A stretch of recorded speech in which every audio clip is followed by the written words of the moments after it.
Welcome to One Chemistry. This is 365 chemistry series. Inorganic chemistry questions for you.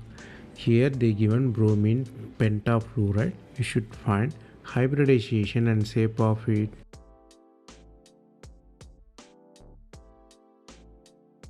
To find the hybridization, you should find the steric number, which is H equals V plus B minus C whole divided by 2. Here V stands for valency, bromine valency is 7 and bonded atom is fluorine, which is 5. So if you substitute in the formula, H equals 12 by 2, which gives 6. So the lone pair will be H minus B. So 6 minus 5, which gives 1 there. H6 means sp3d2 hybridization, which is octahedral structure.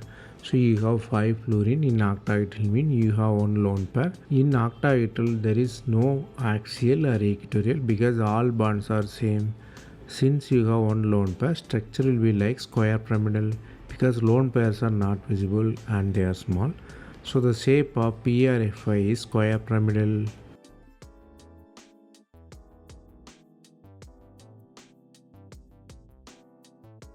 That's all from this video. Thanks for watching.